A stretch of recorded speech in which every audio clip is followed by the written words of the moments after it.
ॐ अज्ञानातिमिरान्धस्य ज्ञानाञ्जनशलाकया चक्षुरुन्मीलितं येन तस्मै श्रीगुरवे नमः।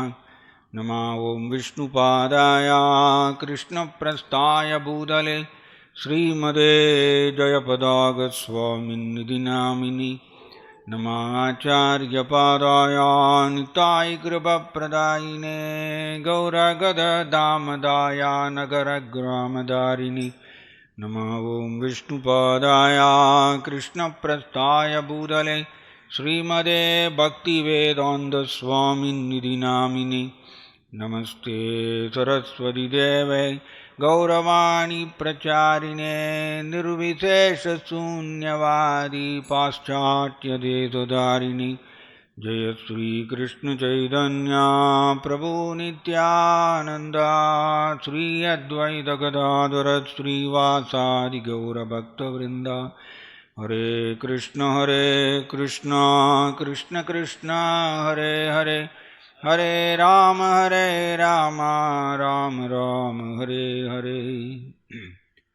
जय श्री गौर पूर्णिमा महोत्सव की जय, श्री गौरंग महाप्रभु की जय। जय श्री चैतन्य जय नित्यानंद जय।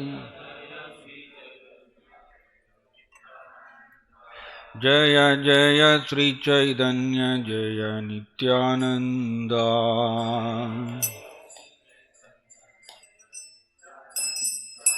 जय द्वैत चंद्र जय गौर भक्त वृंदा।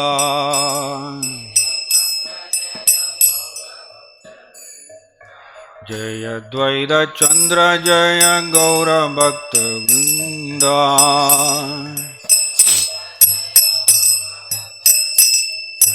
जय जय श्री चैतन्य जय नित्यानंद।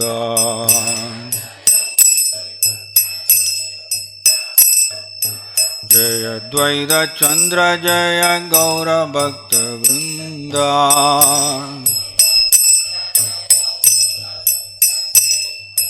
जय जय श्री चैतन्य जय नित्यानंद।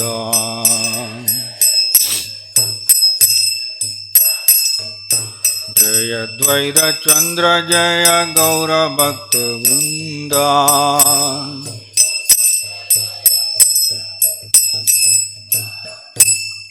ஹரே கிருஷ்ணா. ஸோ இன்னைக்கு ஸ்ரீ கௌரங்க மகாபிரபு அவருடைய அவதரித்த தினம். ஸ்ரீல ரூப கோஸ்வாமி ரெண்டு விதமான நாடகங்கள் எழுதினார். முதல்ல ஸ்ரீல ரூப கோஸ்வாமி ஸ்ரீ சைத்தன்ய மகாபிரபுடைய நேரடி சீடர். அவர் கிருஷ்ணனுடைய அவர் அவதரித்ததிலிருந்து கிருஷ்ணாவுடைய துவாரகா லீலைகள் வரைக்கும் ஃபுல்லாக ஸ்ரீல ரூப கோஸ்வாமி ஒரு நாடகமாக எழுதியிருந்தார். ஒரே நாடகமாக எழுதியிருந்தார். அண்ட் ஸ்ரீல ரூப கோஸ்வாமி ஸ்ரீ சைத்தன்ய மகாபிரபுவை தரிசனம் செய்யணும்னு சொல்லிட்டு அவர் விருந்தாவனத்திலிருந்து ஜெகநாத் பூரிக்கு வரார். வர வழியில் அவர் ஒரு கிராமத்தில் தங்குறார். அந்த கிராமம் அந்த கிராமத்தில் ஸ்ரீல ரூப கோஸ்வாமி தங்கி இருக்கும் பொழுது அவருடைய கனவுல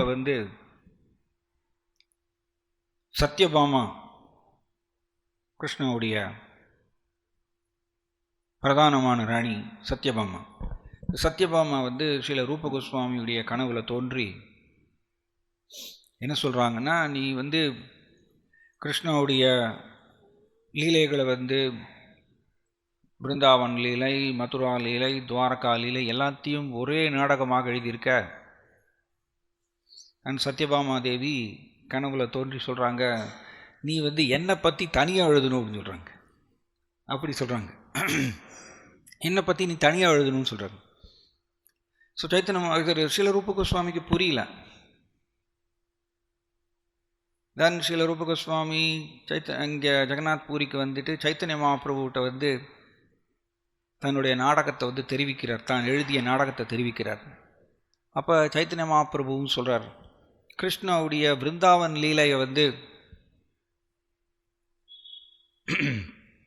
ஒரு நாடகமாகவும் இன்னொரு நாடகம் கிருஷ்ணாவுடைய மதுரா துவாரகா லீலைகள் அடங்கியதாக இன்னொரு நாடகமாக பிரிக்கணும் அப்படின்னு சொல்கிறார்.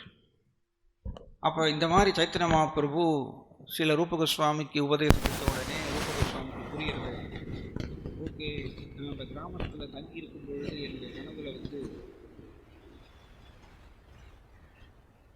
தோன்றியவர் சத்யபாமா தேவின்னு தெரிய வந்து. ஸோ சத்யபாமா வந்து கிருஷ்ணாவுடைய துவாரகா லீலைகளில் தான் இடம்பெற்றிருக்காங்க. அப்போ புரிஞ்சிருது, என்னை பற்றி தனியாக எழுதணும் அப்படின்னு சொன்னதுனால சில ரூப கோஸ்வாமி முதல்ல எழுதி அந்த நாடகத்தை ரெண்டாக பிரிக்கிறார். ஒன்று வந்து கிருஷ்ணாவுடைய பிருந்தாவன லீலைகள், இன்னொன்று கிருஷ்ணாவுடைய மதுரா துவாரகா லீலைகள். ரெண்டு நாடகம் அதெல்லாம் வந்து லலித மாதவா விதக்த மாதவான்னு இடம். ஸோ விதக்த மாதவா வந்து ஆக்சுவலி பிருந்தாவன லீலை, லலித மாதவா வந்து கிருஷ்ணனுடைய மதுரா துவாரகா லீலை. ஸோ இப்படி ரெண்டாக பிரித்து எழுதுகிறார் ஸ்ரீல ரூப கோஸ்வாமி. ஸ்ரீ சைத்தன்ய மகாபிரபு ஒரு தடவை ரூப கோஸ்வாமியை பார்த்து கேட்குறாரு, ஓ ரூபா, நீ ரெண்டு நாடகம் எழுதியிருக்கிய, இந்த ரெண்டு நாடகத்தை வந்து வைஷ்ணவர்களுடைய ஆனந்தத்துக்கோசரம் நீ இதை படிச்சு காமிக்கணும்.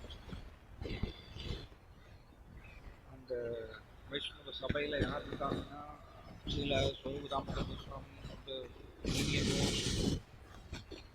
கோவிந்தா, மாமாவுடைய ராமானந்தராய், பட்டாச்சாரியா,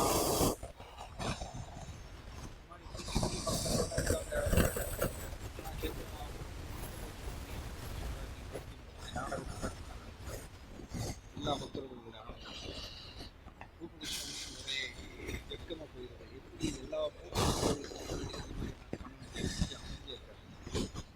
திரும்ப நீ வந்து கட்டாயம் வந்து படிச்சு காமிக்கணும், வைஷ்ணவர்களுடைய ஆனந்தத்துக்கு படி. சரி, அப்புறம் வீட்டில் கேட்டதுனால ரூப கோஸ்வாமி நாடகத்தை படிக்க ஆரம்பிக்கிறார். விதக்த மாதவா ஃபர்ஸ்ட் வந்து நாடகத்தை வந்து படிக்க ஆரம்பிக்கும்போது ஸ்ரீல ராமானந்தராய்க்கு வந்து இந்த நாடகத்தை வந்து சமஸ்கிருதத்தில் எழுதியிருக்காங்க. இந்த நாடகத்தை வந்து எழுதும் பொழுது அதில் ஒரு சில நாடக விதிமுறைகள் இருக்கு, அதை வந்து கடைபிடிக்கணும்.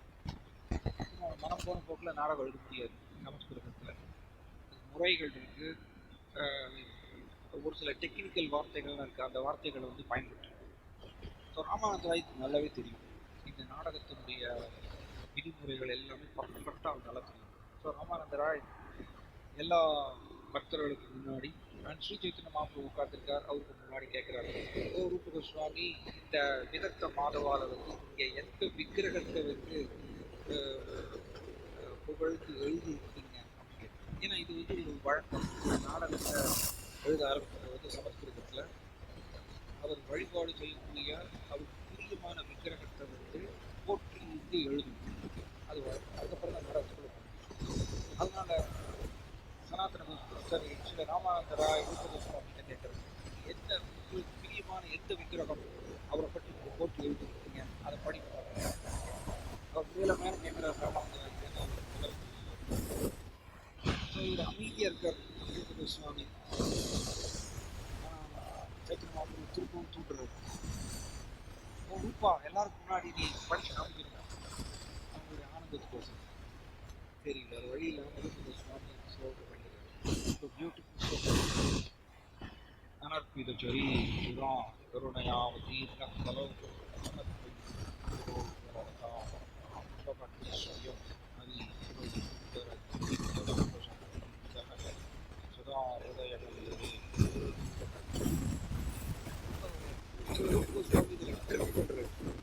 என்ன ட்ரிக் பண்றாருன்னா, நான் தனக்கு பிரியமான விக்கிரகம் யாருன்னு சொல்லிட்டு நேர நேரடியாக சொல்லிட்டு வரணும். சைத்தன்ய மகாபிரபு கோவம் சைத்தன்ய மகாபிரபுவுக்கு சன்ன கலவு யத் அபவத்ரி யுகோ சத்வம். கலியுகத்தில் எப்பொழுதும் மறைஞ்சு தான் இருக்கார். சன்ன கலவு கலியுகத்தில் மறைஞ்சிருக்கிறதுனால அவர் டைரக்டாக வந்து வெளிப்படையாக தான் கிருஷ்ணா அப்படிங்கிறது வந்து அவர் தெரிவிக்கவில்லை. அதனால அவருடைய அந்தரங்க பக்தர்களாகிய சில ரூப கோஸ்வாமி, சனாதன கோஸ்வாமி, சுரூப தாமோதர கோஸ்வாமி இவங்களுக்கு மட்டும்தான் தெரியும் சைத்தன்ய மகாபிரபு பகவான் கிருஷ்ணரே அப்படிங்கிறது. அவங்களுக்கு தான் தெரியும், வேறு யாருக்கும் தெரியாது. அதனால தான் நாம் எல்லோருமே ரூப கோஸ்வாமி இந்த மாதிரி போன்ற ஆச்சாரியர்கள் இவர்கள் எழுதிய சாஸ்திரத்தை வச்சு தான் நம்ம தெரிஞ்சுக்கிறோம் சைத்தன்ய மகாபிரபு பகவான் தான். இல்லைன்னு நமக்கு தெரியாது. ஏன்னா சைத்தன்ய மகாபிரபு அதை மறைஞ்சு தான். ஸோ சைத்தன்ய மகாபிரபுக்கு யாராவது தன்னையை வந்து கிருஷ்ணான்னு போற்றினால் அவருக்கு உடனே வந்து காலத்துக்கு விஷ்ணு விஷ்ணு அப்படின்னு சொல்லி அங்கே கிளம்பி போயிருக்கு. அதனால ரூப கோஸ்வாமிக்கு பிரியமான விக்கிரகம் யார்? ஸ்ரீ சைத்தன்ய மகாபிரபு தான், வேறு யாரும் கிடையாது. அதனால அவர் என்ன பண்ணாரு, இந்த சமஸ்கிருத ஸ்லோகத்தை வந்து அந்த மாதிரி வடிவமைச்சிருக்காரு. கடைசி வார்த்தை சைத்தன்ய மகாபிரபு பெயர் வர மாதிரி. அப்போதான் அவர் மொத்த பாடலும் சைத்தன்ய மகாபிரபு கேட்க முடியும். முதல் மைக்கே சைத்தன்ய மகாபிரபு பேரை போட்டார். சைத்தன்ய மகாபிரபு கேட்க மாட்டார்.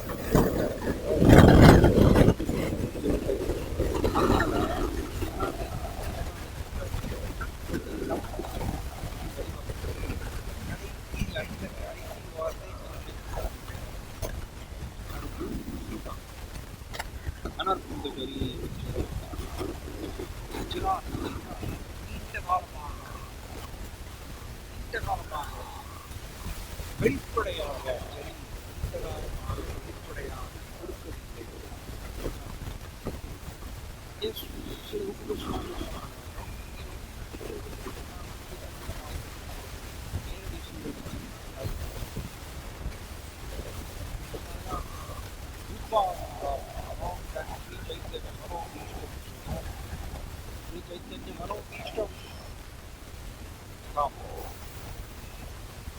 சைத்தன்ய மகாபிரபுடைய மனதில் இருக்கக்கூடிய அந்த ஆசைகளை ஸ்தாபனம் செய்தவர் சில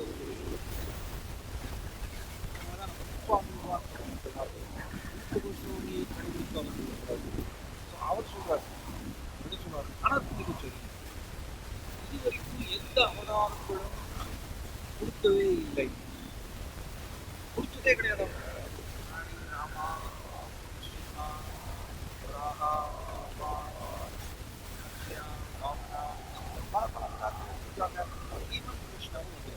கிருஷ்ணா கூட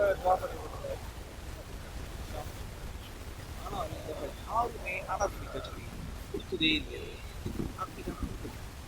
கொடுத்ததே கிடையாது. எதை கொடுத்ததில்லை சொல்ற, நீண்ட காலமாக அபிஷியலா வெளிப்படையாக கொடுத்ததே கிடையாது. எந்த அவதாரம்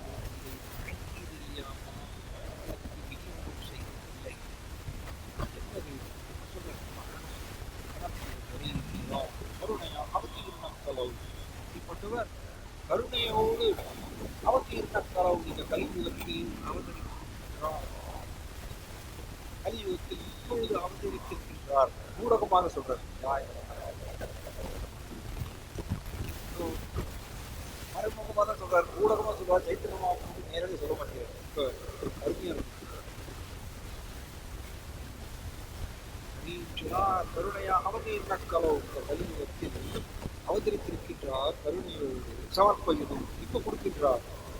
இப்பொழுது கொடுப்பதற்கோசரம் கலியுகத்தில் கருணையோடு அவதரித்திருக்கின்றார். எதை கொடுக்கின்றார்? சமர்ப்பயுதம் உன்னதோஜ்வல ரசாம் ஸ்வபக்தி.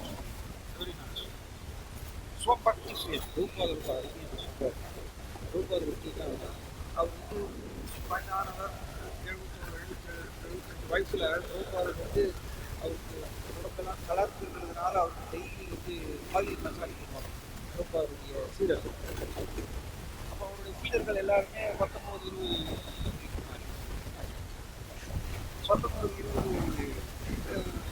இளைஞர்கள் ரொம்ப பலம், பயங்கர பலம்.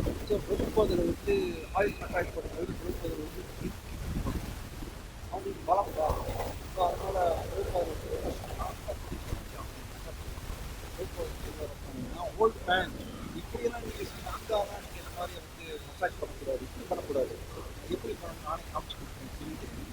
அதிலே தானே வந்து குடிச்சுட்டு இப்படிதான் மசாஜ் பண்ணுறது சாப்பிட்டா வந்து படிக்கணும். இப்படிதான் மசாஜ் பண்ணுறது அவரே செஞ்சு காமிக்கிறது.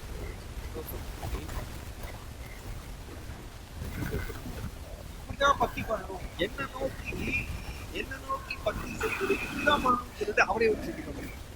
அதனாலதான் ஸ்வபக்தி சுயம். ஸ்வபக்தி சுயம் என்னுடைய பக்தி, என்ன நோக்கி பக்தி செய்வதை எப்படி செய்வதுங்கிறது நானே வந்து செஞ்சு காமிக்கிறேன். அதை வந்து எப்படி செஞ்சு காமிக்கிறது, இப்படிதான் மசாஜ் பண்ணணும், எனக்கு நீங்க மசாஜ் பண்ணணும், இப்படிதான் பண்ணணும் பாருங்க அப்படின்னு. அதே மாதிரிதான் எனக்கு வந்து நீங்க எல்லாரும் பக்தி செய்யணும், அது எப்படி செய்யணுங்கிறது நானே வந்து செஞ்சு காமிக்கிறேன். சுயம் என்னது, தன்னை நோக்கி செய்யக்கூடிய பக்தி, அந்த பக்தியினுடைய பொக்கிஷமாகிய சுயம் பொக்கிஷம், பொக்கிஷமாகிய உன்னத உஜ்வல ரசம். உன்னத உஜ்வல ரசம் அது என்னது? உன்னத உஜ்வல ரசம் மாதுரிய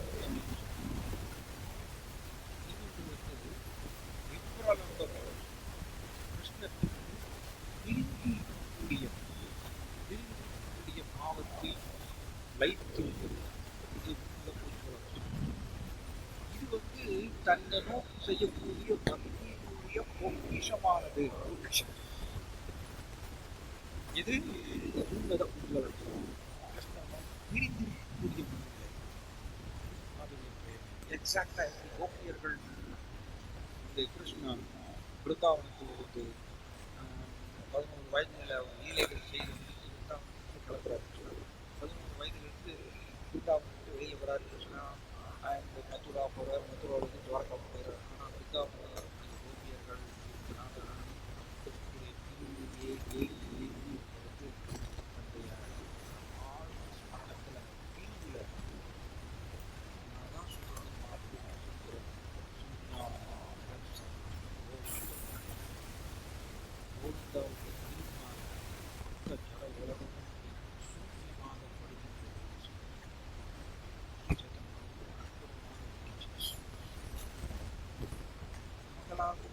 உலகம் சூழ்நிமாகப்படவில்லை.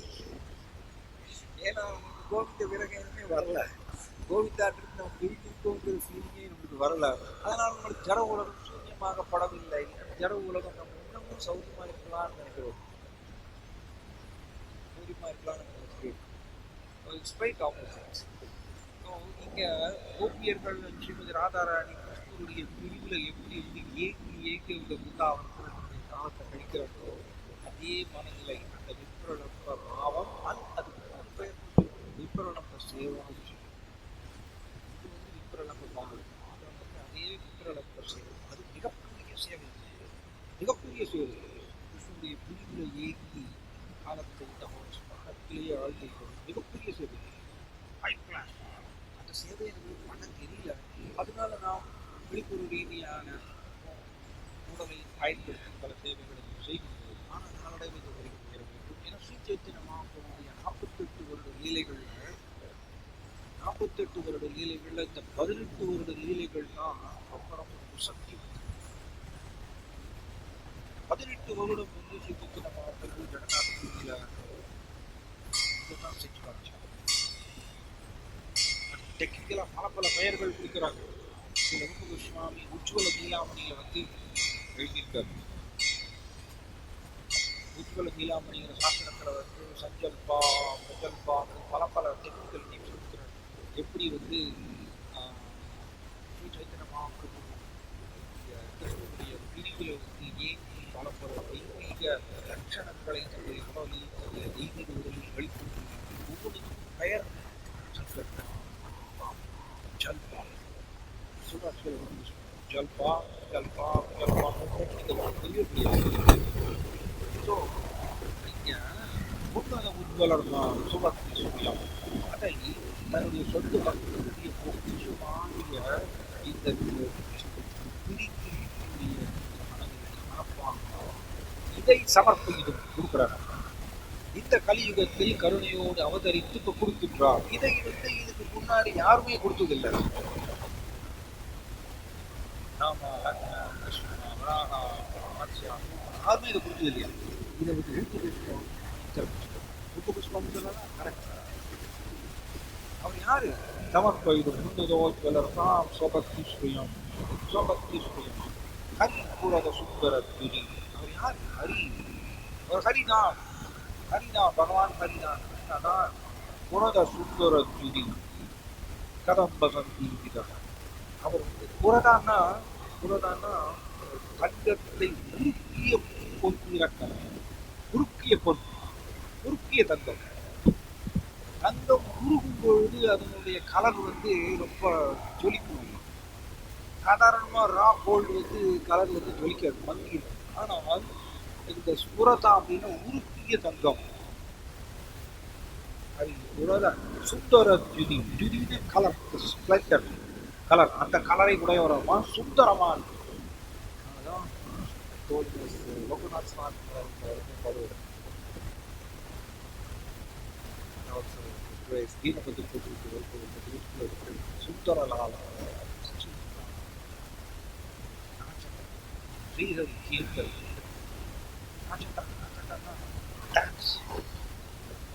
சுந்தரலாலா பியூட்டிஃபுல் சச்சிதுலாலா, சச்சிதேவியுடைய டார்லிங், சச்சிதேவியுடைய டார்லிங் அவர் வந்து சுந்தரலாலா.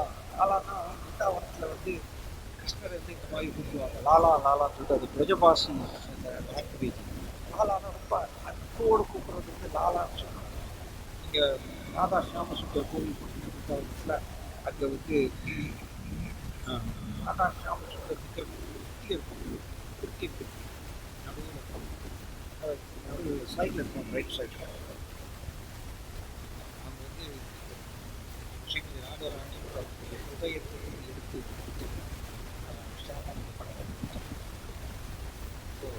அவருக்கு பேர் ராதா ஷியாம சுந்தர். ஆனால் பிருந்தாவனம் வந்து அவரை எப்படி கூப்பிடுவாங்கன்னா லாலா வாலி, லாலா வாலி அன்புனால பாட்டை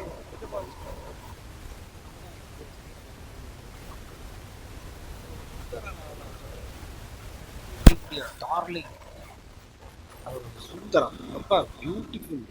அவர் வந்து என்ன பண்றார்? நாச்சட்ட ஸ்ரீஹரி கீர்த்தனமே, ஸ்ரீஹரி கீர்த்தனம்.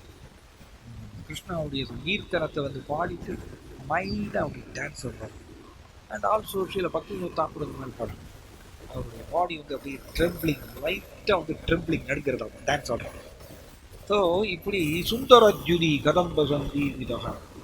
ஸோ இவருடைய கலர் அவ்வளவு உருக்கிய தங்கம் போன்ற கலர். அண்ட் சுந்தரா ரொம்ப பியூட்டிஃபுல், பிரகாசமாக இருக்காங்க. சுந்தர ஜுதி கதம்ப சந்தீபிதக, சந்தீபிதகனா ரொம்ப பிரகாசமாக இருக்காங்க. சதா ஹிருதய கந்தரே ஸ்புரதூவக சச்சினந்தனக. கடைசி வார்த்தை பாருங்க எப்படி முடிச்சிருக்காரு சிவலோக சுவாமி. சதா ஹிருதய கந்தரே, ஹிருதய கந்தரேனா ஹிருதயத்தினுடைய ஆழமான பகுதியில் ஸ்புரதூவக இவரை வைத்துக் கொள்ளுங்கள். நமக்கு எல்லாருக்கும் உபதேசம் கொடுக்கிறார் சிவலோக சுவாமி. ஹிருதயத்தினுடைய ஆழமான பகுதியில் இவரை வைத்துக் கொள்ளுங்கள் 24 hours சதா. அவர் யாரு? சச்சினந்தனக. கடைசி வார்த்தை எப்படி முடிக்கிறார்? ஏன்னா முதல்ல சொல்லிட்டாருன்னா சைத்தன்யம் அப்படி கேட்க மாட்டார்.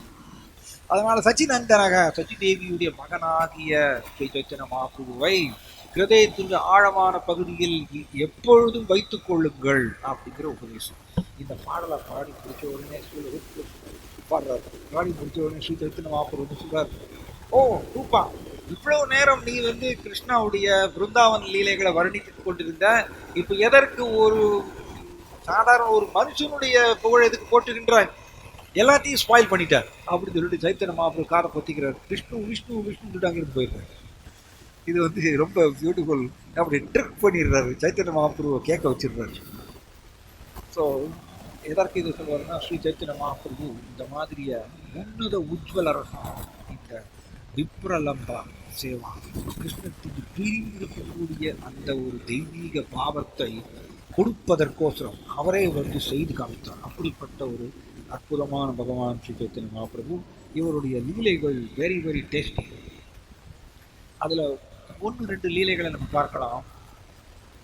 எனக்கு ரொம்ப பிடித்த லீலை வந்து ராஜா பிரதாபருத்தம். எப்படி வந்து ஸ்ரீ சைத்தன்ய மகாபிரபுடைய கஷ்டம் கிடைக்கணும்னு ஏங்கி அந்த ஏக்கத்தினாலேயே ஸ்ரீ சைத்தன்ய மகாபிரபுடைய கருணையை அவர் பெற்றார். பிரதாபருத்ர சமுத்திராதா நமக்கு படித்தோம். ஸ்ரீல சார்வபௌம பட்டாச்சாரியாவுடைய 108 நாமங்களில் ஒரு நாமம் பிரதாபருத்ர சமுத்திராதா. பிரதாபருத்ரரை விடுவித்தவர், சமுத்திராதா விடுவித்தவர் அப்படிங்கிற போட்டுகின்றார் சார்வபௌம பட்டாச்சாரியார். இந்த பிரதாபருத்ரா யாரு? இவர் வந்து பூரியுடைய ராஜா. இவருடைய ஆஸ்தான வித்வான் ஸ்ரீல சார்வபௌம பட்டாச்சாரியா. சார்வபௌம பட்டாச்சாரியா வந்து அவர் வந்து ஒரு பக்கா மாயாவாதியா இருக்கார். அண்ட் அவர் குடும்பஸ்தர், வயதில் ரொம்ப மூத்தவர். அண்ட் அவர் மாயாவாதியா இருக்கார். பகவானுக்கு ரூபம் கிடையாது அப்படின்னு சொல்லி அந்த மாதிரி ஒரு அருவவாதியா இருந்தார். ஆனால் ரொம்ப வயதானவர், 80 வயசானவர். அண்ட் அவருக்கு சார்வபௌமாங்கிற பட்டம் வந்தது. அப்படிப்பட்ட சார்வபௌம பட்டாச்சாரியாவை வந்து ஆட்கொள்வதற்கோசரம் ஸ்ரீ சைத்தன்ய மகாபிரபு நவத்வீபத்திலிருந்து சந்நியாசம் எடுத்துக்கொண்டு பூரிக்கு வர்றார். பூரிக்கு எதுக்கு வர்றாருன்னா, பகவான் ஒரு செயல் செய்கிறாருன்னா அது வந்து பல பல காரணங்கள் அதில் புதைந்திருக்கும். ஸோ ஸ்ரீ சைத்தன்ய மகாபிரபு பூரிக்கு வர்றாருன்னா அது ஒரு காரணம். அவருடைய அம்மா சச்சி மாதா வந்து அவர்கிட்ட வேண்டுகோள் வைத்தாங்க, நீ சன்னியாசம் எடுத்துட்டு ரொம்ப தூரம் போகக்கூடாது, ஜெகநாத் பூரியில் இருக்கணும். இது ஒரு காரணம். இன்னொரு காரணம் என்ன அப்படின்னா, ஸ்ரீ சைத்தன்ய மகாபிரபு இங்கே சார்வபௌம பட்டாச்சாரியாவை ஆட்கொள்வதற்கோசரம் பூரிக்கு வர்றார். ஸோ இங்கே குறுகிய காலத்திலேயே வந்து ஸ்ரீ சைத்தன்ய மகாபிரபு சார்வபௌம பட்டாச்சாரியாவை வந்து மிகச்சிறந்த உன்னத பிரேமையில திளைக்கக்கூடிய ஒரு பக்தராக மாற்றிருக்கிறார். சார்வபௌம பட்டாச்சாரியா அவர் வந்து எப்பொழுதையும் ஸ்ரீ சைத்தன்ய மகாபிரபுவை வந்து போற்றி புகழ்கின்றார், பாடுகின்றார். இந்த வித்தியாசத்தை வந்து ராஜா பிரதாபருத்ரா வந்து கண்டுபிடிக்கிறார். ஸோ பிரதாபருத்ரா என்ன பண்ணுறார், ஓ பட்டாச்சாரியா, நீங்கள் வந்து உங்களுடைய நடத்தையில் கொஞ்சம் வித்தியாசம் தெரிகிறது. நீங்கள் யாரையோ ஒருத்தரை வந்து போற்றுகின்றீங்க, அவர் ரொம்ப அழகாக இருப்பாருன்னு சொல்கிறீங்க, அவர் ரொம்ப போற்றுகின்றீங்க. நீங்கள் வந்து இப்போ சங்கீர்த்தனம் செய்கிறீங்க, முன்னாடி மாதிரி வேதாந்தத்தை வந்து ஆலோசனை செய்ய மாட்டேங்கிறீங்க, சங்கீர்த்தனத்தை பண்ணிகிட்டே இருக்கீங்களே, என்ன காரணம் கேட்குறார் ராஜா பிரதாபருத்ரா ஆஸ்தான வித்வான் ஆகிய பட்டாச்சாரியர்கிட்ட. ஸோ சார்வபௌம பட்டாச்சாரியா சொல்கிறார், நான் வந்து இப்பொழுது நம்மளுடைய பூரிக்கு வந்து ஒரு மிகப்பெரிய சன்னியாசி வந்திருக்கார். அவர் யாருன்னா ஸ்ரீ சைத்தன்ய மகாபிரபு. அவர் வெறும் சன்னியாசி அல்ல, அவர் வந்து சாக்ஷாத் பகவான் கிருஷ்ணர் தான், கிருஷ்ணரே தான் அவர். அவர் வந்து இப்பொழுது இந்த கலியுகத்தில் வந்து இந்த கிருஷ்ண பிரேமையை விநியோகம் செய்வதற்கோசரம் ஹரிநாம சங்கீர்த்தனத்தை பரப்பிக் கொண்டிருக்கின்றார். நம்மளுடைய பூரிக்கு அவர் வந்திருக்காரு. உடனே ராஜா பிரதாபருத்ரா சொல்றார், ஓ பட்டாச்சாரியா, இது வரைக்கும் எனக்கு நீங்க எப்பொழுதுமே பெஸ்ட் விஷயம் தான் கொடுத்துருக்கீங்க. எனக்கு எப்பொழுதுமே நீங்க ஒரு சோட போன விஷயத்தை கொடுத்ததில்லை, எப்பொழுதுமே பெஸ்ட் தான் எனக்கு கொடுத்துருக்கீங்க. அதனால நீங்க எதை கடைபிடித்தாலும் அது பெஸ்ட்டாக தான் இருக்கும், அதுல எனக்கு பூரண நம்பிக்கை. அதனால நீங்க வந்து ஸ்ரீ சைத்தன்ய மகாபிரபுவை வந்து பகவான் கிருஷ்ணான்னு ஏற்றுக்கொண்டிருக்கீங்கன்னா அது பெஸ்ட் தான். அதுக்கு மேலே ஒரு ஒரு தாழ்ந்த ஒரு இது இருக்காது. எப்பொழுதுமே பெஸ்ட்டு தான் நீங்கள் கடைபிடிப்பீங்க, அதில் எனக்கு முழு நம்பிக்கை. அதனால் எனக்கு சொல்லிக் கொடுங்க, ஸ்ரீ சைத்தன்ய மகாபிரபு யார், அவர் எப்படிப்பட்டவர், அவருடைய அழகு எப்படிப்பட்டது எல்லாம் சொல்லுங்கள். ஸோ பிரதாபருத்ரா ஆர்வமாக கேட்குறார். அண்ட் சார்வபௌம பட்டாச்சாரியா எல்லாமே சொல்கிறார், சைத்தன்ய மகாபிரபு எப்படி இருக்கார், ஆஜானுபுஜ லம்பிதம். அதாவது நீங்கள் சைத்தன்ய பாகவதத்தில் ஸ்ரீல பிருந்தாவனதாஸ் தாக்கூர் இப்படி பாடுறார், சங்கீர்த்தனைக பிதரவு. சங்கீர்த்தனைக பிதரவுனா என்னன்னா, பிதரவுனா ஃபாதர், சங்கீர்த்த பிதரவு அப்படின்னா ப்ளூரல், அது ப்ளூரல் பன்மையில் இருக்கோம். ஸ்ரீல பிருந்தாவனதாஸ் தாக்கூர் அப்படி பாடுறார். ஸோ பிதரவுனா 2 பேரை குறிக்கிறதாம், ஒருத்தரை குறிக்கல. யாரு 2 பேர், யாரு, ஸ்ரீ சைத்தன்ய மகாபிரபு, நித்யானந்த. சங்கீர்த்தனைக பிதரவு, சங்கீர்த்தனத்துடைய தந்தைகள் இவங்க 2 பேரும். அண்ட் அவர் ஆஜானுபூஜான்னு எப்படி, அவரோட கைகள் வந்து முட்டிக்கு கீழே போடுறது, அதனால அவருக்கு பேர் ஆஜானுபூஜா. நமக்கெல்லாம் வந்து அப்படி கிடையாது, நம்மளை குட்டை காலு குட்டை கை. அந்த காலத்தில் நாகேஷ் பாடுவார், குட்டை காலு குட்டை கை. அது மாதிரியா நமக்கெல்லாம் வந்து நம்மளுடைய புத்தியும் குறுகி போயிடும், கலியுக மக்களுடைய புத்தியும் குறுகி போயிடும், அண்ட் கைகள் கால்களும் குட்டையாக குறுகி போயிடும். ஆனால் ஸ்ரீ சைத்தன்ய மகாபிரபுடைய வந்து ஆஜானுபூஜா அப்படின்னா அவரோட கைகள் முட்டிக்கு கீழே போடுறது. இந்த அழகை வந்து வர்ணிக்கின்றார் சார்பவம் பட்டாச்சாரியா பிரதாப் ருத்ராவுக்கு. அண்ட் பிரதாப் ருத்ரா மேலே மேலே மேலே சைத்தன்ய மகாபிரபு கேட்க கேட்க அவருக்கு ஆர்வம் அதிகரிக்கிறது. It is beautiful. இந்த பிரின்சிபல் என்னன்னா, நாம் பகவான் ஸ்ரீ சைத்தன்ய மகாபிரபு அண்ட் கிருஷ்ணா இவர்களை பற்றி நம்ம எவ்வளோக்கு கேட்குறோமோ அவ்வளோக்கு நம்மளுக்கு ஆர்வம் அதிகரிக்கும். அவரை பார்க்கணும், அவர்கிட்ட போய் சேரணும் அப்படிங்கிற ஆர்வம் அதிகரிக்கும். ஸோ கேட்கறது வந்து வெரி இம்பார்ட்டன்ட். ஸோ ராஜா பிரதாப் ருத்ரா இப்படி கேட்டு கேட்டு அவருக்கு ஆர்வம் அதிகரிக்கிறது. அவர் வந்து நான் சைத்தன்ய மகாபிரபு நான் தரிசனம் செய்யணும், எனக்கு ஏற்பாடு பண்ணுங்க அப்படிங்கிறார். சரி, சார்பவம் பட்டாச்சாரியா சைத்தன்ய மகாபிரபு போய் கேட்குறார், ஓ மகாபிரபு, இங்கே இருக்கக்கூடிய பூரியினுடைய ராஜா பிரதாப் ருத்ரா அவர் வந்து ஜெகநாதருடைய சேவகர், அவர் ராஜான்னு நீங்கள் அவரை உதறி தள்ளக்கூடாது, அவர் உங்களை தரிசனம் பண்ணணும்னு ஆசைப்படுறார், நீங்கள் அவருக்கு வாய்ப்பு கொடுக்கணும். சைத்தன்ய மகாபிரபு என்ன பண்ணுறாரு, முதல்ல ரிஜெக்ட் பண்ணிக்கிறார். நோ நோ நோ, என்ன சொல்கிற பட்டாச்சாரியா, நானும் ஒரு சன்னியாசி, நான் எப்படி ஒரு விஷயி, ராஜா வந்து ஒரு விஷயி புலனின்பத்தில் மூழ்கி இருப்பவர், அவரை போய் நான் எப்படி பார்க்கறது, இது வந்து சன்னியாச தர்மத்துக்கு முரண்பாடானது, நான் இதை செய்ய மாட்டேன்னு சொல்லிட்டு ரிஜெக்ட் பண்ணிடுறது. ஸோ இந்த நியூஸ் சார்பவம் பட்டாச்சாரியா ராஜா பிரதாப் ருத்ராட வந்து சொல்கிறார், உங்களை வந்து சைத்தன்ய மகாபிரபு தரிசனம் கொடுக்க மாட்டேன்னு சொல்கிறார் உங்களுக்கு.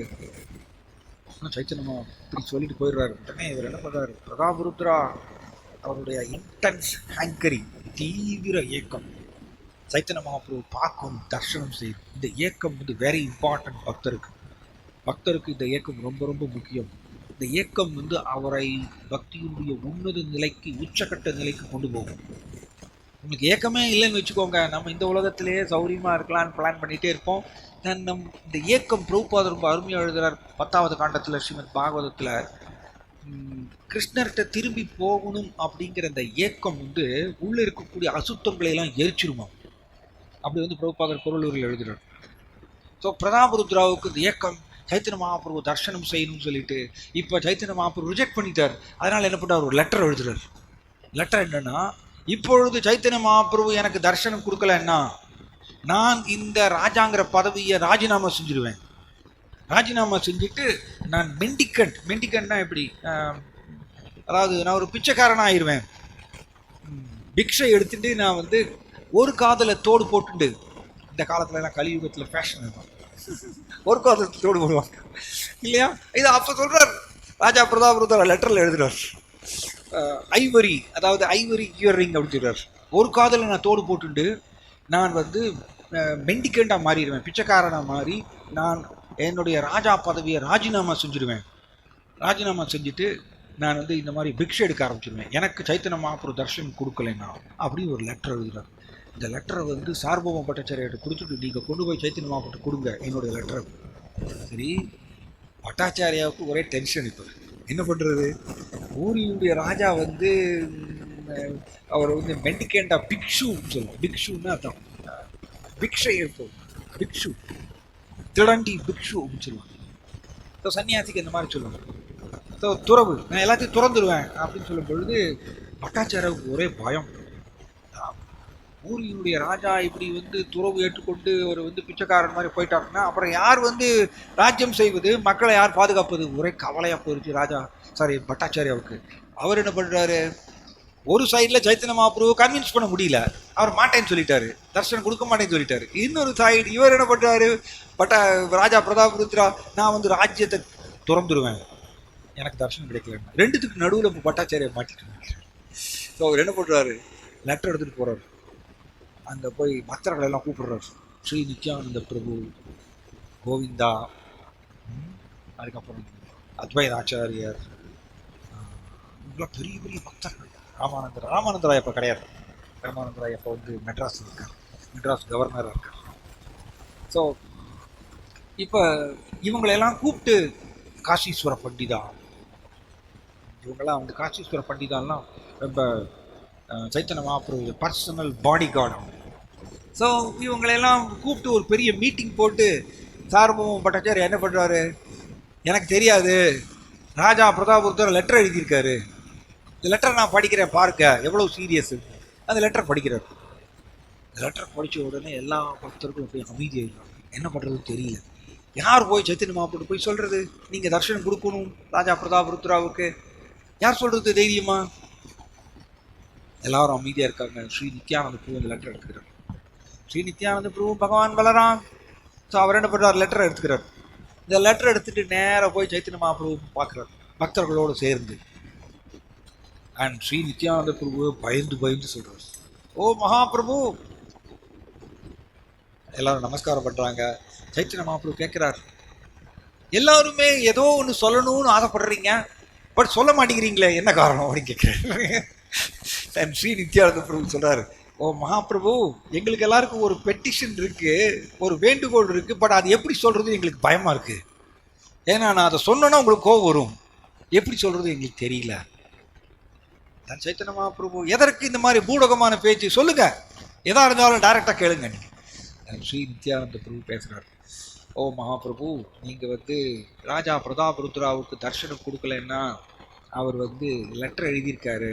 என்ன லெட்டர்னா, அவர் ராஜ்யத்தை துறந்துடுவாராமா, துறந்துட்டு பிச்சைக்காரனை மாறிடுவார், பிக்ஷை எடுக்க ஆரம்பிச்சிடுவாராம்.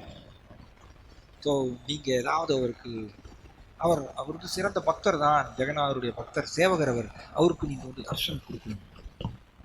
சைத்தன்ய மகாபிரபு உள்ளூர் அவருக்கு பயங்கர ஆனந்தமாமா.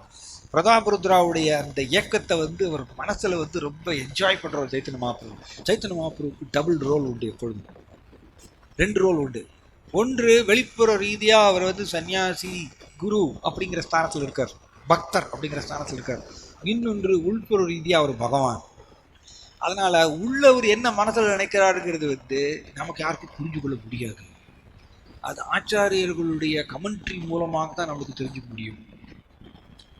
ஸோ சைத்தன்ய மகாபிரபு உள்ளூர பயங்கர ஆனந்தம் ராஜா பிரதாப் ருத்ராவுடைய ஏக்கத்தை கண்டு வெளிப்புற ரீதியாக அவருக்கு கோபத்தை காமிக்கிறார். எப்படி நீங்கள் எல்லாரும் என்னைய இந்த மாதிரியா சந்நியாச தர்மத்தை புறக்கணித்து செயல்பட சொல்கிறீங்களே, எப்படி நான் ஒரு ராஜாவை போய் நான் பார்க்க முடியும்? இந்த மாதிரி நீங்கள் சொல்லக்கூடாது. ராஜாவை பார்க்கறதுக்கு நீங்கள் எல்லாரும் என்னை நிர்பந்தப்படுத்தினீங்கன்னா நான் பூரியிலிருந்து கிளம்பி போயிடுவேன். நித்யானந்த பிரபு இன்னும் கொஞ்சம் மெதுவாக பேசுகிறார். அவர் மட்டும்தான் தைரியத்தோடு பேச முடியும் சைத்தன்ய மகாபிரபு, வேறு யாரும் பேச முடியாது. நித்யானந்த பிரபு சொல்கிறார், ஓ மகாபிரபு, நீங்கள் அவரை நிராகரிக்கக்கூடாது.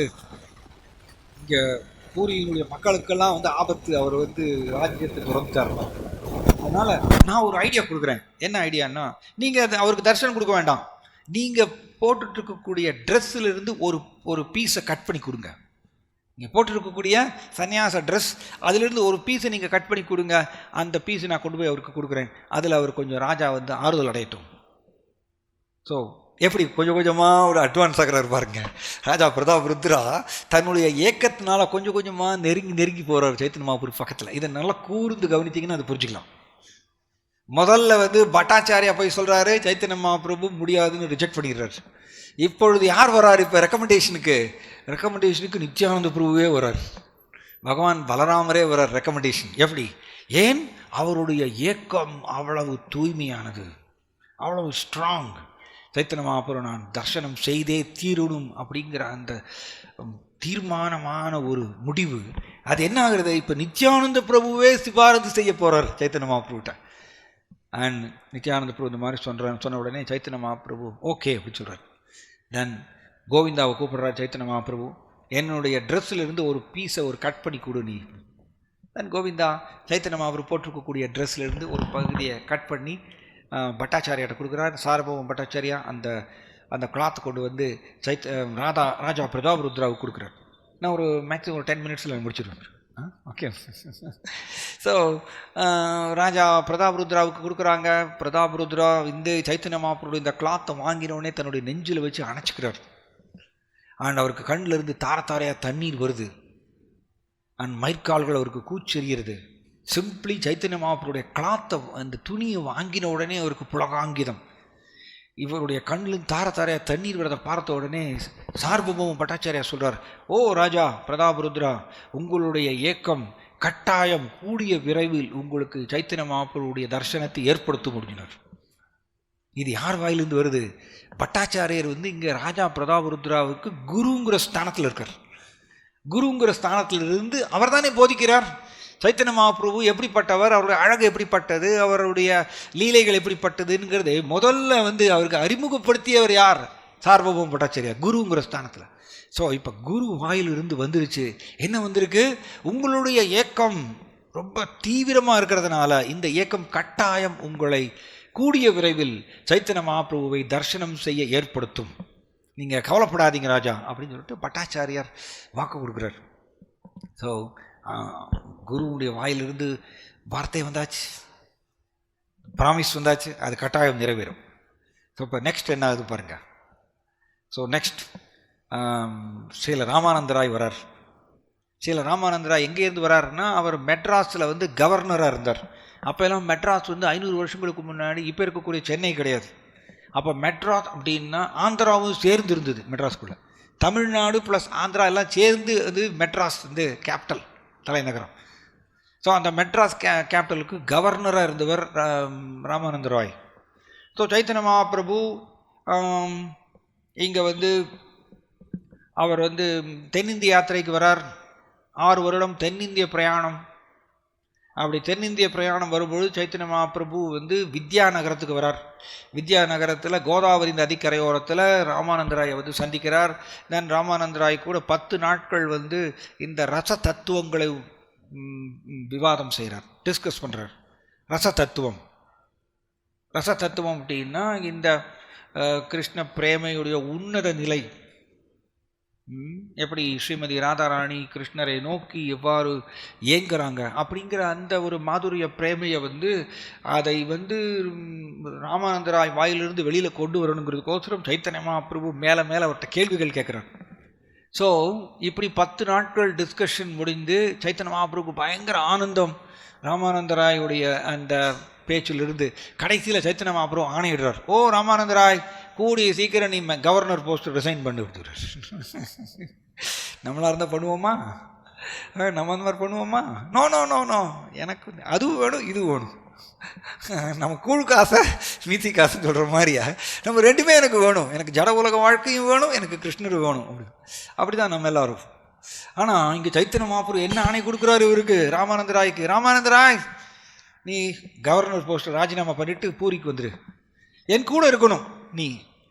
நம்ம 2 பேரும் சேர்ந்து இந்த மாதிரியே அந்த பக்தியினுடைய இந்த பிரேமையினுடைய உன்னதங்களை நுணுக்கங்களை நம்ம வந்து டிஸ்கஸ் பண்ணணும். இதுக்கு நீ அங்கே வரணும், சீக்கிரம் அங்கே வந்துடும் அப்படின்னு சொல்லிட்டு போயிடுறார் சைத்தன்ய மகாபிரபு. ராமானந்தராய் அது பிரகாரம் கூடிய விரைவில் அவர் என்ன பண்ணுறாரு, மெட்ராஸ் கவர்னர் போஸ்ட்டை வந்து ராஜினாமா செய்கிறார். எல்லாத்தையும் பண்ணிவிட்டு கோதாவரி நதி கரையோரத்திலிருந்து நடந்து பூரிக்கு வரார். 10 நாட்கள் நடந்து வரார் அம்மா. ஸோ பூரிக்கு வந்து சேர்ந்த உடனே சைத்தன்ய மகாபிரபுவை வந்து தரிசனம் செய்கிறார். சைத்தன்ய மகாபிரபு கேட்குறார், ஓ ராமானந்தராய், நீ வந்து ஜெகநாதரை தரிசனம் பண்ணியா அப்படின்னு கேட்குறாரு. நோ நோ நோ, ஜெகநாதர் இனிமே தான் போய் தரிசனம் பண்ணணும், ஃபஸ்ட் நான் உங்களை தரிசனம் பண்ணணும் அப்படிங்கிறார். ஸோ மகாபிரபு சொல்கிறார், நோ இது கரெக்ட் இல்லை, ஃபஸ்ட்டு நீ போய் ஜெகநாதர் தரிசனம் பண்ணிட்டு வா, அதுக்கப்புறம் இங்கே வா அப்படிங்கிறார். சரி ராமானந்தராய் நேர ஜெகநாதரை தரிசனம் பண்ண போகிறார். அதுக்கு முன்னாடி அவர் வந்து ராஜா பிரதாபருத்ராவை பார்க்குறார். இங்கே என்ன ஒரு பியூட்டி என்னென்னா, ராமானந்தராய் வந்து கவர்னர், ஆனால் அவருக்கும் ராஜா வந்து பிரதாபருத்ரா தான். ஸோ பிரதாபருத்ராவுடைய மேற்பார்வையில் தான் இவர் கவர்னராக இருக்கார். ஸோ வந்து ரிசைன் பண்ணணும் அப்படின்னா அத்தாரிட்டிகிட்ட போய் வந்து பெட்டிஷன் கொடுக்கணும்ல, அதான கரெக்ட் ப்ரொசீஜர். அத்தாரிட்டிகிட்ட போய் பெட்டிஷன் கொடுக்கணும், ரெசிக்னேஷன். ஸோ இவர் என்ன பண்ணுறாரு, பிரதாபருத்ராவோட போகிறார். ஓ பிரதாபருத்ரா, எனக்கு வந்து நீங்கள் ஒரு பர்மிஷன் கொடுக்கணும். என்ன பர்மிஷன்னா, நான் கவர்னர் போஸ்ட்லேருந்து நான் ரிசைன் பண்ணுறேன். எப்படி இருக்கும் ராஜாவுக்கு? கவர்னர் போஸ்ட்லேருந்து நான் ரிசைன் பண்ண போகிறேன். நான் சைத்தன்ய மகாபிரபு கூட 24 hours அவர் கூட நான் இருக்கணும்னு ஆசைப்படுறேன். சைத்தன்ய மகாபிரபுடைய ஆணை இது. அதனால் தயவு செய்து நீங்கள் மறுப்பு தெரிவிக்காமல் எனக்கு ரெசிக்னேஷன் கொடுக்கணும், ராஜினாமா. வித்தியாசமாக இந்த உலகத்தில் இருக்கிற மாதிரி நான் விட்டு இந்த உலகத்தில் போய் ரெசிக்னேஷன் பெட்டிஷன் கொடுத்தீங்கன்னா விட மாட்டாங்க இல்லையா? I remember when I gave my resignation to my boss, அவர் ஏகப்பட்ட பிரச்சனை பண்ணார். ரெசிக்னேஷன் கொடுக்க மாட்டேன் அப்படின்னு அப்படி ஏகப்பட்ட எங்கள் வீட்டிலலாம் கூப்பிட்டு ரொம்ப பெரிய பிரச்சனையே பண்ணார் என்னுடைய பாஸ். ரெசிக்னேஷன் அக்செப்ட் பண்ண மாட்டேன். ஸோ பட் ராஜா பிரதாபருத்ரா அப்படி இல்லை, அவர் என்ன பண்ணார், ரொம்ப சந்தோஷம் அவருக்கு, வெரி குட் வெரி குட், நீ சைத்தன்ய மகாபுருடைய கூடவே நீ இருக்க போற, அதுக்கோசரம் நீ கவர்னர் போஸ்ட் ரிசைன் பண்றியா, வெரி குட் வண்டர்ஃபுல், இந்த மாதிரி ஒரு வாய்ப்பு யாருக்கு கிடைக்கும், நான் உடனடியாக உனக்கு நான் ரெசிக்னேஷன் கொடுக்குறேன், இந்த உனக்கு கிராஜுவேட்டிங் பெனிஃபிட்ஸ், ரிட்டையர்மெண்ட் பெனிஃபிட்ஸ் கொடுக்குறது, ரிசைன் பண்ணோன்னா ரிட்டையர்மெண்ட் ஆச்சுன்னா நிறைய பேர் போக முடியும், கிராஜுவிட்டி, ஸோ அந்த மாதிரி ஏகப்பட்ட கிராஜுவிட்டி பெனிஃபிட்ஸ் எல்லாம் கொடுக்குறாரு. கொடுத்துட்டு அவருக்கு வந்து தலையில் வந்து சில்க் டர்பன் கட்டுறாராமா பிரதாபருத்ரா, அவருக்கு சில்க் டர்பன் கொடுத்து அவருக்கு நிறைய கிஃப்ட்ஸ் எல்லாம் கொடுக்குறாரு. கிஃப்ட்ஸ் எல்லாம் கொடுத்து, ராமானந்தரா நீ ரொம்ப சந்தோஷமா நீ வந்து சைத்தன்ய மகாபிரபு கூடவே 24 hours இருக்கணும், இது எனக்கு ரொம்ப ரொம்ப சந்தோஷம். யார் சொல்லுவாங்க, நிர்வாகத்துக்குள்ள வந்தாச்சுனாலே சிந்தனை வேற மாதிரி போயிடும், சிந்தனை வேறமா போயிடும். ஆனா பிரதாபருத்ராவுக்கு வந்து அவர் ராஜா, கட்டக்காவுடைய கேபிட்டல், ரைட், அவர் ராஜா, ஆனா அவருடைய சிந்தனை வேற. அவருடைய சிந்தனை என்ன, அவர் ராஜ ரிஷி. ராஜ ரிஷின்னு பியூட்டிஃபுல். ராஜ ரிஷின்னா ரிஷியினுடைய தன்மைகளை வைத்திருப்பவர், பட் சூழ்நிலை சந்தர்ப்பவசமாக ராஜாவாக இருக்கும். பரீட்சித் மகாராஜா மாதிரி, யுதிஷ்டிர மகாராஜா மாதிரி, அந்த மாதிரி ஒரு ராஜா இங்கே வந்து பிரதாபருத்ரா. ஆல்சோ சொல்றாங்க, இந்த பிரதாபருத்ரா வேற யாரும் இல்லையா, ஜெகநாதர் முதல்ல வந்து தோன்றும் பொழுது அவருடைய நீரில் பங்கு கொள்கிறார்கள் இல்லையா, யாரு, இந்திரத்யும்ன மகாராஜா. இந்திரத்யும்ன மகாராஜா தான் சைத்தன்ய மகாபுருடைய லீலையில பிரதாபருத்ரா மகாராஜாவாக வருகின்றார் அப்படின்னு சொல்லப்பட்டிருக்காங்க. ஸோ அதனால இவர் வந்து சாதாரண ராஜா இல்லை, இவர் நிர்வாகத்திலேயே ஃபுல்லா ஆழ்ந்து போயிருக்கக்கூடிய ஒரு ராஜா இல்லை, இவர் ராஜ ரிஷி, ரிஷியினுடைய தெய்வீக குணங்களை உடையவர். அதனால இவருடைய மனம் சுற்றி சுற்றி வருதாமா, சைத்தன்ய மகாபுருவையே சுற்றி சுற்றி வருது. அதனால ஈஸியா அவர் என்ன பண்றாரு, ரெசிக்னேஷன் கொடுத்துடுறாரு. ஓகே, நான் அக்செப்ட் பண்ணிக்கிறேன், உனக்கு இந்த கிஃப்ட்ஸ், ஏகப்பட்ட கிஃப்ட்ஸ், அவர் தலையில சில்க் டார்பன் கட்டுறார், அண்ட் கிராஜுவேட்டிவ் பெனிஃபிட்ஸ்லாம் கொடுத்துட்டு நீங்க போயிட்டு வாங்க. ஆனால் கடைசியில் ஒரு பெட்டிஷன் பண்ணுறது. என்ன பெட்டிஷன், நீங்க ராமானந்தரா, நீங்க சைத்தன்ய மகாபுரு பக்கத்துல இருக்கும்பொழுது என்னை பற்றி கொஞ்சம் சொல்லுங்க, நான் அவரை தரிசனம் பண்ணணும்னு ஏங்கிட்டு இருக்கேன், அவரையே பார்க்கணும்னு நான் ரொம்ப ஏங்கிட்டு இருக்கேன், தயவு செய்து என்னை பற்றி கொஞ்சம் சொல்லுங்க. இதுதான் அவருக்கு குறிக்கோள் இருந்துடும். அவருக்கு ராஜ்யத்தை நடத்துறது ஒரு பெரிய குறிக்கோளை தோன்றவில்லை. ஏன்னா சைத்தன்ய மகாபிரபு அவருடைய ஹிருதயத்துல இடம் பிடித்த உடனே பிரதாபருத்ரா எப்ப பார்த்தாலும் சைத்தன்ய மகாபிரபுவை பார்க்கணும், அவருடைய 24 hours சிந்தனை, அவருடைய எஃபர்ட்ஸ், முயற்சி, ஆசை, டைம் எல்லாத்தையும் அதுக்கு தான் செலவழிக்கிறார். அவர் பெயரளவில் ராஜாவா உட்காந்துருந்தார். அப்படிப்பட்ட பியூட்டிஃபுல் டிவோட்டி பிரதாபருத்ரா. ஸோ இவர் வந்து இந்த மாதிரி கட்டாயம் நான் பண்றேன், நான் போய் வந்து சைத்தன்ய மகாபிரபுட்ட பர்சனலாக வந்து சொல்கிறேன். சைத்தன்ய மகாபிரபு தரிசனம் பண்ண வரார். ராமானந்தராய் மெதுவாக சொல்கிறார், ஓ மகாபிரபு, இந்த ராமானந்தர் சரி, இந்த ராஜா பிரதாபருத்ரா உங்களை பார்க்கணும் ரொம்ப இயங்குறார், ரொம்ப உருகுறார், அவர் உங்களை பார்க்கணும், தயவு செய்து நீங்கள் அவருக்கு ஒரு ஏற்பாடு கொடுக்கணும், அவருக்கு ஒரு தரிசனம் கொடுக்குறீங்க அப்படின்னு ராமானந்தராய் இப்போ சொன்னார். முதல்ல யார் வந்து சொன்னாங்க, முதல்ல சார்பவம் பட்டத்தை வந்து சொன்னார். அப்போ சைத்தன்ய மகாபிரபு ரிஜெக்ட் பண்ணிட்டார். ரெண்டாவது ஸ்ரீ நித்யானந்த பிரபு வந்து ரெக்கமெண்டேஷன் சிபாரிசு செஞ்சார். அப்பொழுது அவருக்கு கிளாத் கிடைச்சிது, சைத்தன்ய மகாபிரபுடைய கிளாத். இப்போ யார் வராங்க, சைத்தன்ய மகாபிரபுடைய அந்தரங்க பக்தராகிய ராமானந்தராய் வந்து சிபாரிசு செய்கிறது. இது எதனால அப்படின்னு, ஏன் அப்படின்னா அவருடைய இயக்கம் அவ்வளவு ஹை கிளாஸ், தூய்மையானது. அதனால சைத்தன்ய மகாபிரபுடைய அந்தரங்க பக்தராகிய ராமானந்தராய் அவர் வந்து சைத்தன்ய மகாபிரபுட்ட சிபாரிசு செய்கிறார், நீங்கள் ஒரு தயவு செய்து ஒரு தர்ஷனம். சைத்தன்ய மகாபிரபு கேட்ட உடனே பயங்கர ஆனந்தமாக உள்ளவருக்கு. தென் வெளிப்புற ரீதியாக என்ன சொல்கிறாருன்னா, ஓகே நீங்கள் ஒவ்வொருத்தராக வந்து வந்து வந்து எங்கிட்ட சொல்லிகிட்டே இருக்கீங்க, பிரதாபருத்ராவுக்கு நான் தர்ஷனம் கொடுக்கணும்னு சொல்லிகிட்டே இருக்கீங்க, சரி நான் வேணா ஒரு உபாயம் செய்கிறேன், ஒரு வழி பண்ணுறேன். என்னது அப்படின்னா, அவருடைய மகனை வேணா நான் பார்க்குறேன். அண்ட் அதுக்கு என்ன ஒரு விளக்கம் கொடுக்குறாருன்னா, சாஸ்திரத்துக்கு ஒரு மேற்கோள் கொடுக்குறார் சைத்தன்ய மகாபிரபு. என்ன மேற்கோள் கொடுக்குறாருன்னா, அப்பாவுடைய பையனை, அப்பாவுடைய மகன், ரைட், இந்த மகனை பார்க்கும் பொழுது அப்பாவை பார்த்ததுக்கு சமானமாகும். அப்படி வந்து சாஸ்திரத்துல ஒரு மேற்கோள் இருக்கு, மகனை பார்க்கும் பொழுது அப்பாவை பார்த்ததுக்கு சமானம். அதனால சைத்தன்ய மகாபிரபு சொல்லார், நான் வந்து ராஜாவை பார்க்க மாட்டேன், ஏன்னா ஊர் மக்கள் என்னை குறை சொல்லுவாங்க, நான் ஒரு சன்னியாசி. ஆனால் அவரோட மகனை வேணா கூட்டின்னு வாங்க, நான் மகனை பார்க்குறேன். இது கொஞ்சம் ஒரு ஸ்டெப் மேலே போயாச்சு. ஸோ முதல்ல கிளாத் கிடைச்சிது. இப்போ பிரதாபருத்ராவுடைய மகனை பார்க்கறதுக்கு உண்டான வாய்ப்பு. ஸோ ராமானந்த ராய் பட்டாச்சாரியார்கிட்ட போய் சொல்றார். பட்டாச்சாரியார் ரொம்ப சந்தோஷமா போய் ராஜாட்ட சொல்றார். ராஜா உடனே தன்னுடைய 10 வயது மகன், 10 வயது சிறுவன் பாலகன், அவர் எப்படி இருந்தாராமா, அவர் வந்து கிருஷ்ணர் மாதிரியே அதே கலர் ஆமா, டார்க் கலர். அண்ட் அவர் வந்து பட்டாச்சாரியார் என்ன பண்ணுறாராமா, அந்த சிறுவனுக்கு வந்து அந்த பாலகனுக்கு வந்து எல்லோ சில்க் ட்ரெஸ்ஸில் வந்து தோத்தி கட்டி விடுறாரு. எல்லோ சில்க் ட்ரெஸ்ஸில் தோத்தி கட்டி விட்டு பட்டாச்சாரியார் வந்து அவருக்கு திலகம் போட்டு கண்டி மாலை போட்டு வைஷ்ணவா ட்ரெஸ்ஸில் வந்து அந்த பாலகனை கூட்டிகிட்டு வர்றார். சார்பௌம பட்டாச்சாரியா சார்பௌம பட்டாச்சாரியா வந்து கொண்டு வந்து நிறுத்துறார். இவர் தான் ராஜா பிரதாபருத்ராவுடைய மகன் பார்கோ அப்படின்றாரு. இந்த மகன் வந்து ஸ்மால் பாய், யங் பாய், பாலகன். இவரை பார்த்த உடனே சைத்தன்ய மகாபிரபுவுக்கு கிருஷ்ணன் ஞாபகம் இல்லை. ஏன்னா எக்ஸாக்டா அதே மாதிரி yellow colour silk dress and young youthful bye. So கவர்ச்சிகரமான புன்னகை, இந்த திலகம் போட்டு உடனே கிருஷ்ண ஞாபகம் வந்துருக்கு இவருக்கு. உடனே கிருஷ்ணா கிருஷ்ணா கிருஷ்ணா எனக்கு கிருஷ்ணரை ஞாபகப்படுத்துறீங்கன்னு சொல்லிட்டு அந்த பையனை போய் அணைச்சிக்கிறாரு. சைத்தன்ய மகாபிரபு அந்த பையனை அணைச்சிட்ட உடனே அந்த பையன் வந்து உன்னத பிரேமை நிலைக்கு போறார். 10 வயது சிறுவன் தான். ஆனா அந்த 10 வயது சிறுவன் உன்னத பிரேமை நிலைக்கு போய் கை மயிர்கால்கள் பூச்செறிகிறது, நாக்கு தழுதழுக்கிறது, கண்ணுது தார தாரையா தண்ணீர் வருது, ஒரே டைம்ல சிரிக்கிறார், அழறார். இப்படி அஷ்ட சாத்விக பாவம் 8 லட்சணங்களை ஒரே டைம்ல அவர் வெளிப்படுத்துகின்றார் அந்த சிறுவன். அண்ட் கிருஷ்ணா கிருஷ்ணா கிருஷ்ணான்னு சொல்லி அவர் டான்ஸ் ஆடுறார் அந்த சிறுவன்.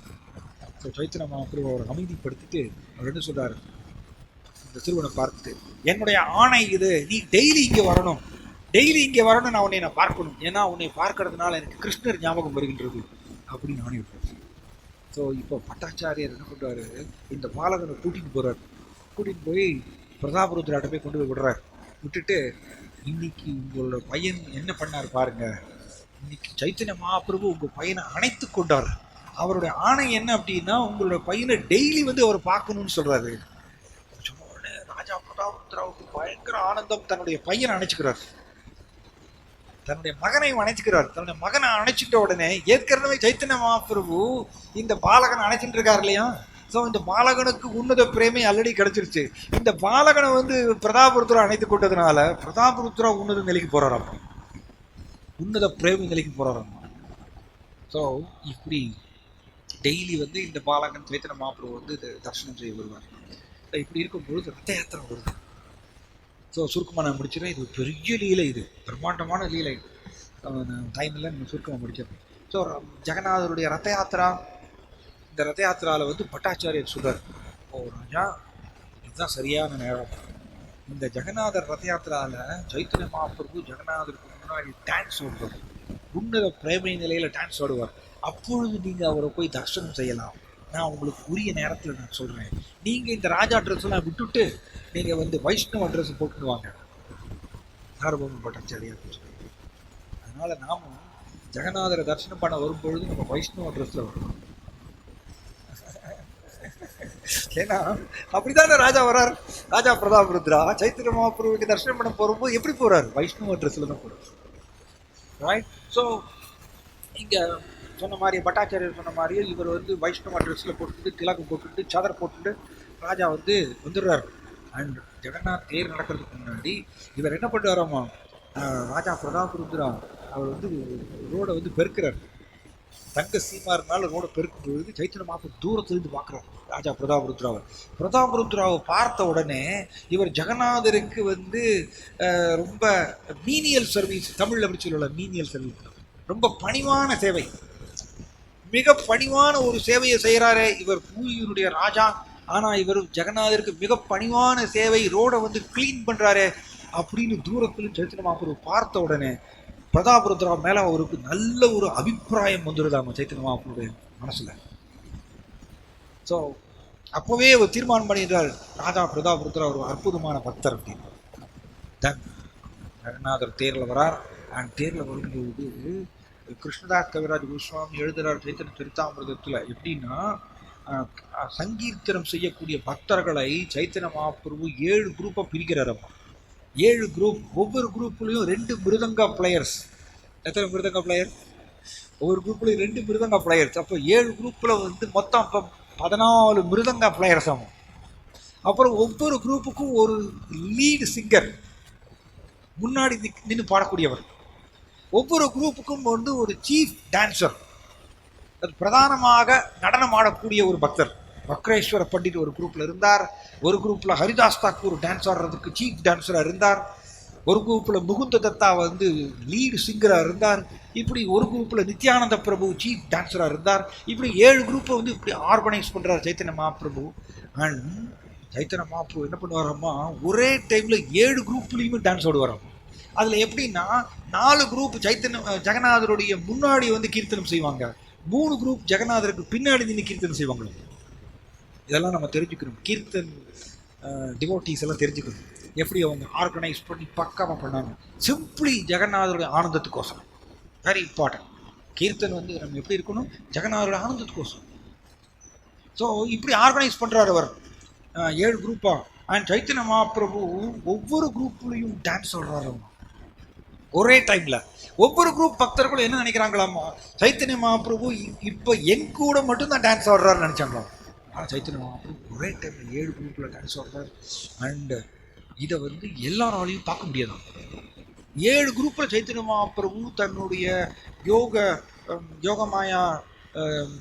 யோகமாயின் துணை கொண்டு அவர் 7 குரூப்ல டான்ஸ் ஆடுறாராமா. அப்படிதான் எழுதியிருக்காரு கிருஷ்ணதாஸ் கவிராஜ் கோஸ்வாமி.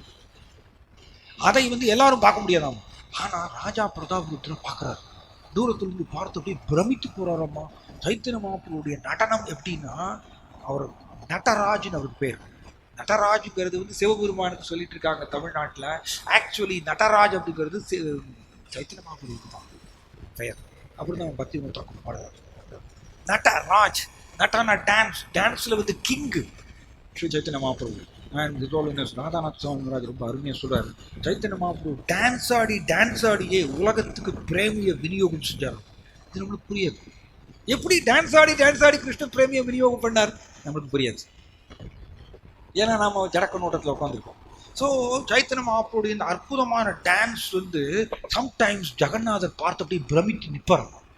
ஜெகநாதர் முழுமுதற் கடவுள், அவர் தேரில் உட்காந்துருக்கார். அவர் பார்ப்பாரம்மா, இங்கே சைத்தன்ய மகாபிரபு பியூட்டிஃபுல்லாக டான்ஸ் ஆடுவாரம்மா. அவர் டான்ஸ் ஆடும்போது எப்படி வருதாம்மா, கண்ணிலிருந்து தண்ணீர் வந்து எப்படி சிரிஞ்சு வச்சு அடிச்ச மாதிரி பீச்சு அடிக்குமாம், ஆனந்த கண்ணீர். அது பக்தர்கள் வந்து வாங்கி குடிப்பாங்களாமா. அண்ட் அவருடைய 2 கால்களும் அந்தரத்தில் மிதக்குமாமா. ரைட். அண்ட் அவருடைய அஷ்ட சாத்விக பாவம் அவருடைய தெய்வீக ரூபத்தில் வெளிப்படுமாமா. இப்படி சைத்தன்ய மகாபிரபுடைய இந்த உன்னத பிரேமை நடனம், பிரேம் சங்கீர்த்தன் சொல்லுவாங்க. ஸோ அந்த நடனத்தை பார்த்துட்டு ஜெகநாதரை ஸ்தம்பிச்சு போயிடுவாராம். ஜெகநாதரை ஸ்தம்பிச்சு போய் நின்று போயிடுவாராம்மா, தேரை நிறுத்திடுவாராம்மா ஜெகநாதர். அப்படி சொல்லப்பட்டிருக்கு சைத்தன்ய சரிதாமிரத்தில். இப்படி சைத்தன்ய மகாபிரபு 7 குரூப்பில் அப்படி டான்ஸ் ஆடும்பொழுது சம்டைம்ஸ் சைத்தன்ய மகாபிரபு டான்ஸ் ஆடி தன்னை மறந்து போய் ஜெகநாதருக்கு பின்னாடி போயிடுவாராம். ஜெகநாதருக்கு பின்னாடி போயாச்சுன்னா ஜெகநாதர் நகரவே மாட்டாராம், அப்படியே நிற்பறாம். அண்ட் பிரதாபருத்ரா வந்து அவர் ராஜாலையா, அவர் வந்து யானைகளெல்லாம் வச்சு தேரை இழுக்க பார்ப்பாராமா. தேர் 1 இன்ச்சு நகராது. பெரிய பெரிய பயில்வான்களெல்லாம் கூப்பிட்டு தேரை இழுக்கிறது பார்ப்பாராமா. தேர் 1 இன்ச்சு நகராதான். அப்போ ஸ்வரூப தாமோதர கோஸ்வாமி அவர் தான் வந்து சைத்தன்ய மகாபிரபுடைய மனப்பான்மையை புரிந்து கொண்டவர் முழுக்க. ஸ்வரூப தாமோதர கோஸ்வாமி பக்கத்தில் போய் சொல்லுவார், ஓ மகாபிரபு இப்போ ஜெகநாதருடைய தேர் நிற்கிறது. ஏன்னா அவருக்கு வந்து இந்த நிலையிலேயே இல்லை, அவர் வந்து உன்னத நிலையில் ஆழ்ந்திருந்தார். இப்போ ஜெகநாதருடைய தேர் நிற்கிறது, நீங்கள் தான் ஏதாவது பண்ணணும். நான் சைத்தன்ய மகாபிரபு பின்னாடி போகிறாமா. ஜெகநாதர் தேருக்கு பின்னாடி போய் அவ்வளோ பிரம்மாண்டமான தேர், பெரிய பெரிய யானைகள் பயில்வான்கள் அவங்க இழுத்து கூட தேர் நகரலை. ஆனால் சைத்தன்ய மகாபிரபு தன்னுடைய தலையினால் போய் முட்டு வரணும். ஜெகநாதருடைய தேர் நகர ஆரம்பிச்சு. சைத்தன்ய மகாபிரபு திரும்பவும் முன்னாடி வந்து டான்ஸ் ஆடுவார். இப்படி 7 குரூப்பில் ஒரே டைமில் டான்ஸ் ஆடுறார். இதை ராஜா பிரதாபருத்ரா பார்க்குறாரு. பார்த்து அப்படியே பிரமிச்சு போயிடுறார். இதோட நடனம் எப்படிப்பட்டது, ஸ்தம்பிச்சு போயிடுறாராமா ராஜா பிரதாபருத்ரா.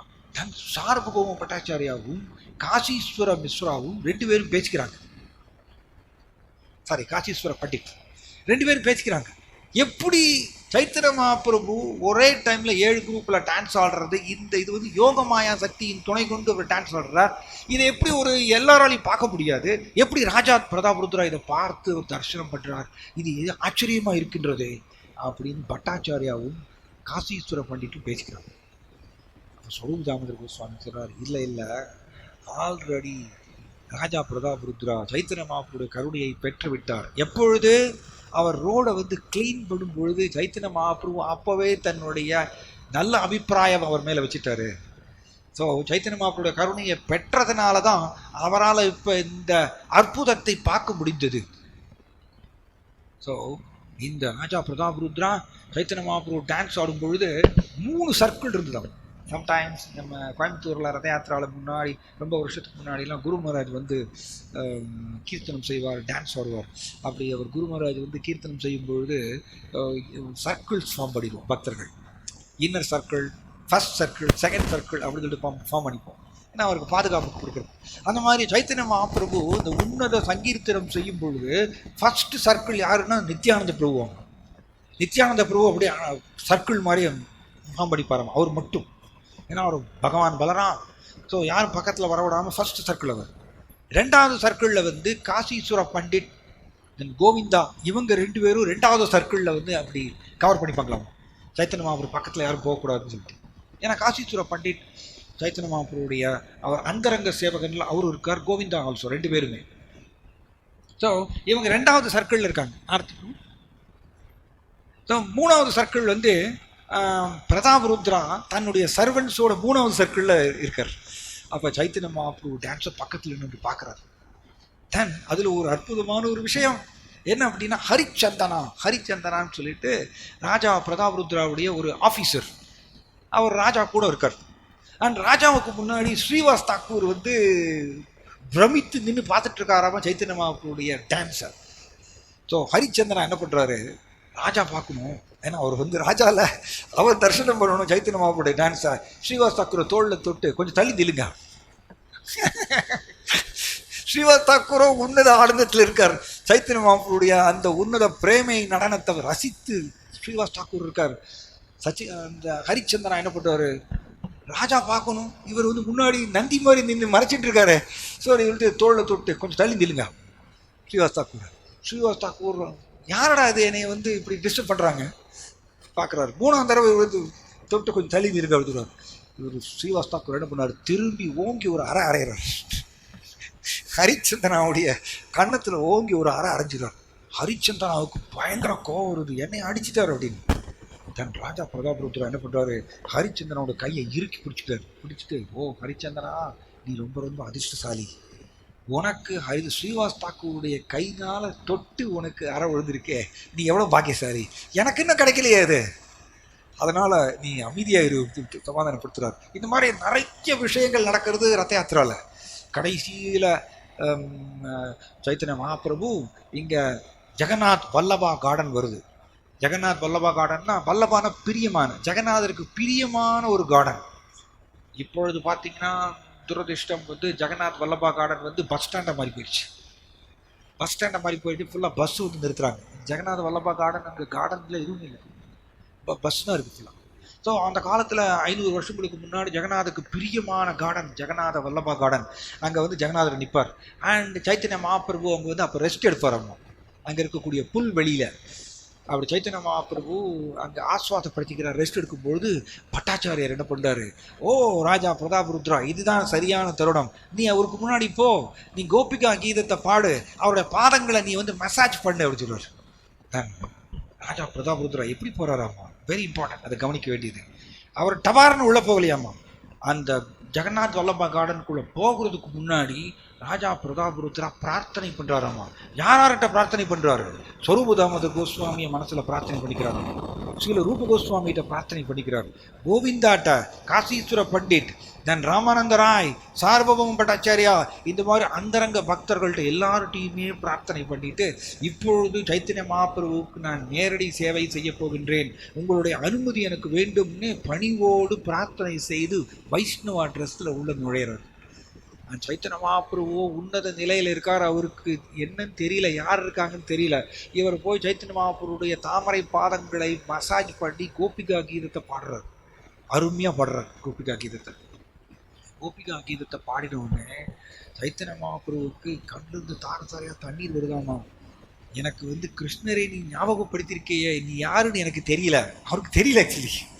ராஜா பிரதாபருத்ராங்கிறது அவருக்கு தெரியல. அப்கோர்ஸ் இன்டர்னலாக அவருக்கு தெரியும் அவர் பகவான்.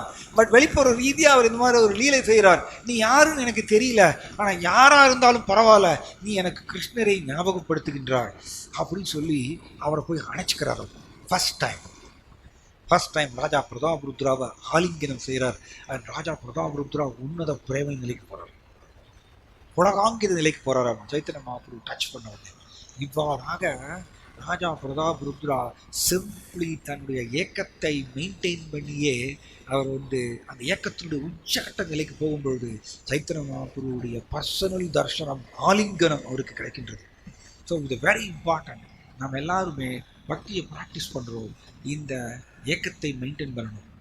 சைத்தன்ய மகாபிரபு தர்ஷனம் செய்யணும், கிருஷ்ணரை தர்ஷனம் செய்யணும், சீக்கிரம் வந்து நான் சைத்தன்ய மகாபிரபு திரும்பி போகணும் அப்படிங்கிற அந்த ஏக்கத்தை மெயின்டைன் பண்ணிகிட்டே இருந்தால் நம்முடைய அசுத்தங்கள்லாம் அனர்த்தங்கள்லாம் க்ளீன் ஆகும்.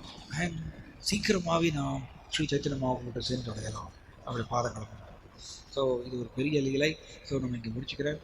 ஜாய் ஸ்ரீ கௌரங்க மகாபிரபு கி ஜாய், ஸ்ரீ ராஜா பிரதாபருத்ரா கி, पतित पावन शिल प्रभुपाद की, निताय गौर प्रेमानंदे।